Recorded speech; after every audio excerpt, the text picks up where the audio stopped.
And now, Andrew Steer and Vanessa Hauc with Telemundo.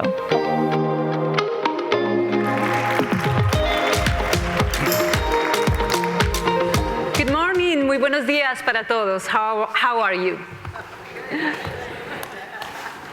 It's great to be here with you, Mr. Steer. It is great to be here with you, Vanessa, and what you're doing in Telemundo is absolutely inspiring. Vanessa's now leading some remarkable work on the environment at Telemundo, and hundreds of millions of people are hearing it, so thank you. No, thank you. How great it is to be here. Okay, so the Bezos Earth Fund was launched in 2020 to fight the climate crisis and to protect nature through $10 billion in funding over the next decade. And it's truly wonderful to be here sitting with the person that is in charge of allocating these very important resources. So thank you for being here, Mr. Stewart. This is it's wonderful to have you. Thank you very much.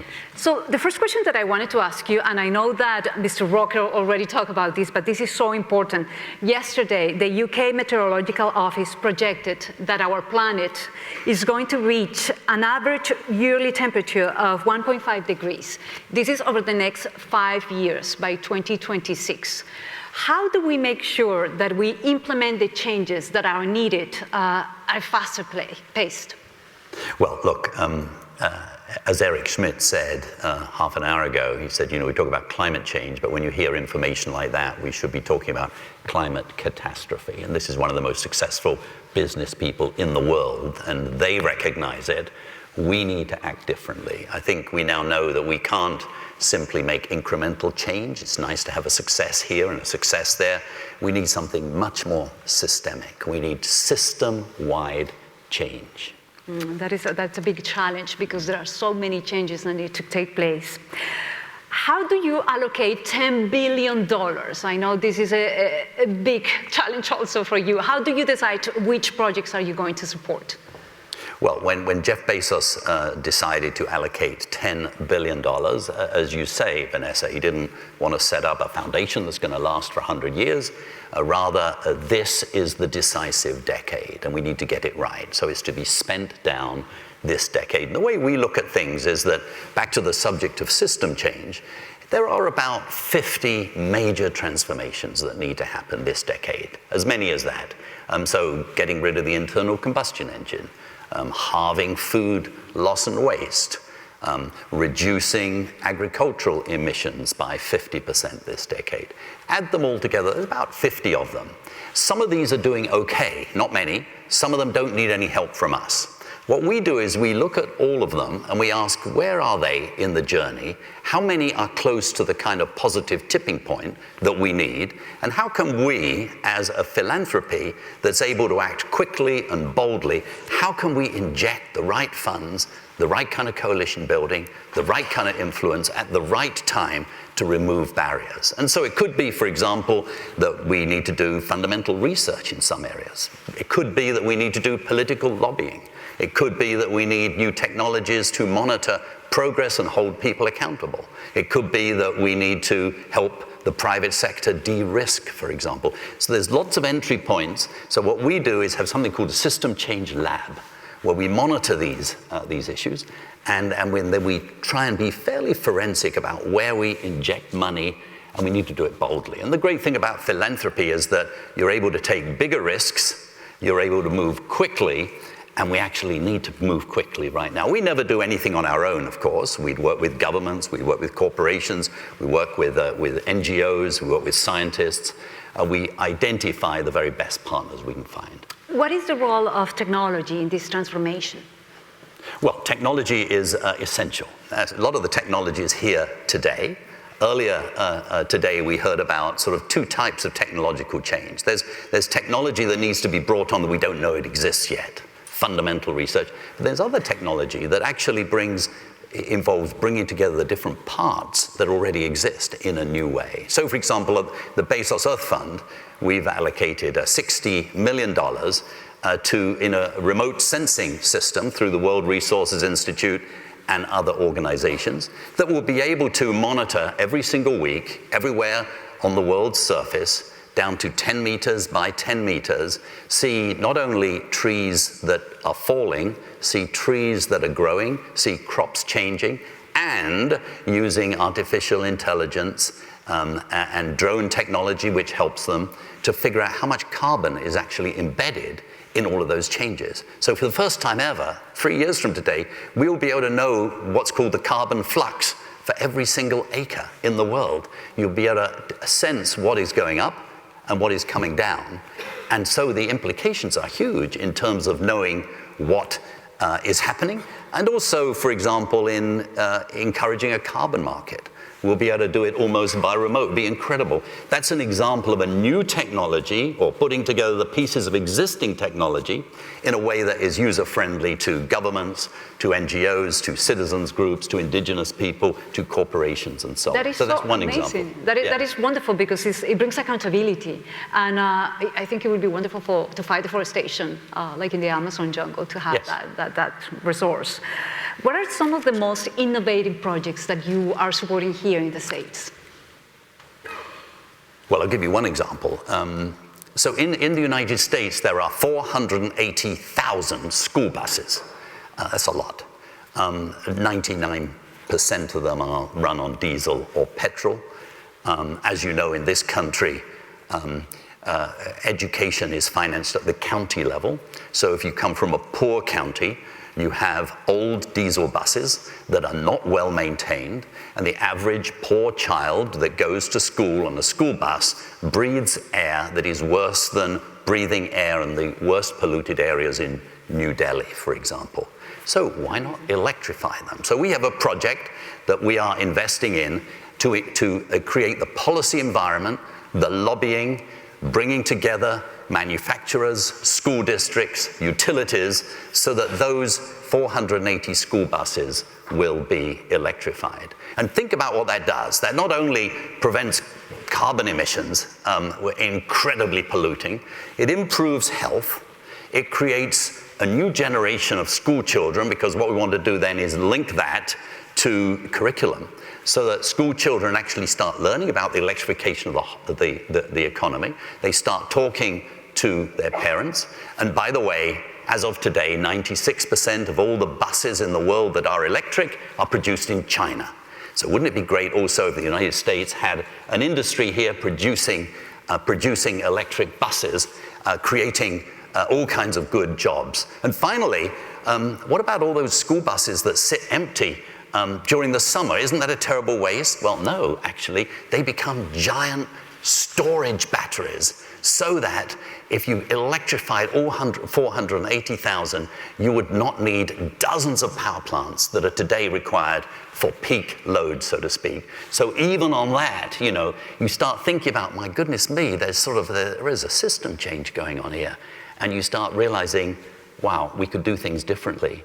And just as we now have, for automobiles, sort of really rapid progress that's accelerating year by year, for buses, we haven't got that. For heavy vehicles, we haven't got that. So we want to be part of that revolution. That would be just one example. What an amazing impact. I love that project. We know that it is always more effective to really work with local communities, to give them a seat at the table and having them being part of the decision-making process. How do you work? How do you make sure that these communities are actually leading the work that is needed? Well, it is inspiring to see what's happening at the local level. And one of the sad things in this country and everywhere is that most financing for environment and climate change has gone into the relatively larger, often white-run organizations. President Biden, when he came into office, he introduced a policy called Justice 40. 40% of all federal money is to go to areas that are disadvantaged, areas of color, black, brown, indigenous, and disadvantaged areas. But here's the thing, even in this wonderful country of America, it's actually not that easy to channel money down to the local level. It's very complicated. Why? Because decisions are made all the way down. And unless you have strong groups at the local level fighting for that money, building capacity to use that money. So what we've done is put $300 million through climate justice groups in this country, led overwhelmingly by Black, Brown, and Indigenous people. And what they're doing is, at the local level, they are, if you like, nudging that money.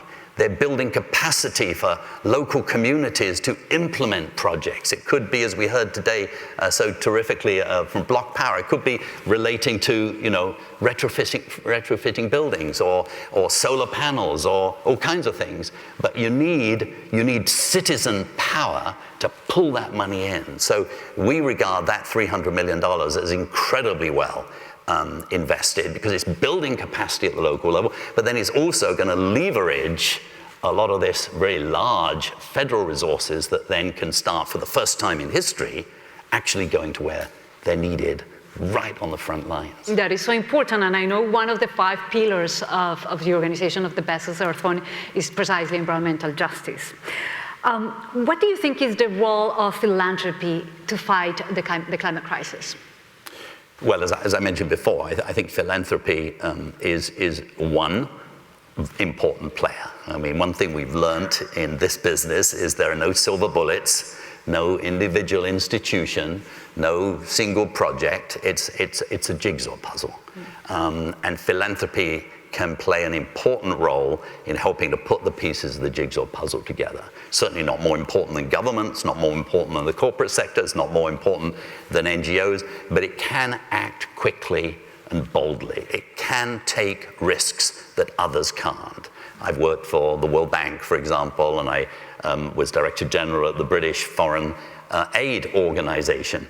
Very well spent money, but has to be done cautiously, has to be, it takes time. Yes. And right here and now, we need to move boldly. And so in a way, that's what philanthropy can do. And it's truly sort of inspiring, actually, how, particularly in this country, but increasingly elsewhere too, high net worth individuals are putting serious resources into play right now, and that's encouraging.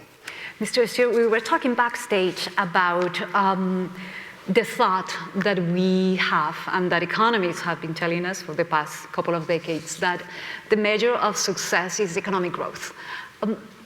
But thinking about a planet with finite resources that the one that we have, is that a way to continue living? Can we continue living this way? Thinking about economic growth as a measure of happiness and well-being. Well, I know that you visited Bhutan, where they threw out the idea of gross domestic product and they had gross domestic happiness. Those economists that created GDP in the national accounts, they actually didn't intend it to be a measure of human well-being. They intended it to be a measure of the economy, which is useful if you're a policymaker and you need to decide how much money in the system and so on. What we've done is we've sort of imputed to this idea of GDP that somehow it's to do with human happiness. Well, certainly, if you are poor, you need higher income and you need economic growth. And most of our work at the Bezos Earth Fund is in developing countries, and my goodness me, they need economic growth.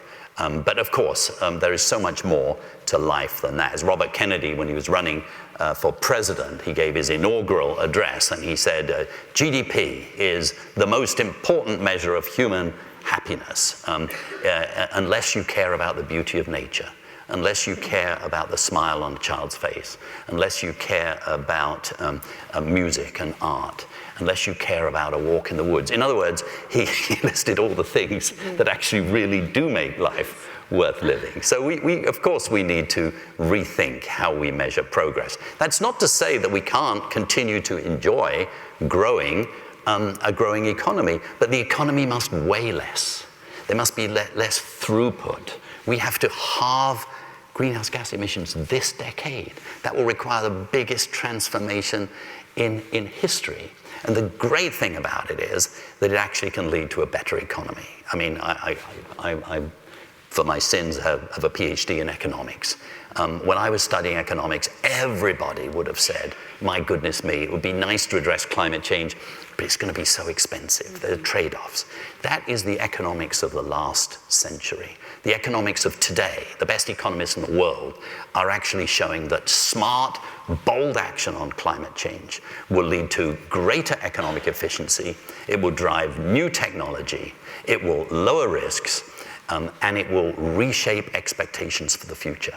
And those four things combined will actually lead to more investment, but different investment, a lighter investment, better jobs, but different jobs, greener places, all of which need to be included in our measures of progress. And I think that's what we all want, really. I mean, to create a society that is fair, that is inclusive, that is sustainable, that is healthy for our children, for the future generations. It's been wonderful to talk to you, Mr. Steer, and good luck with allocating those $10 billion in the best places.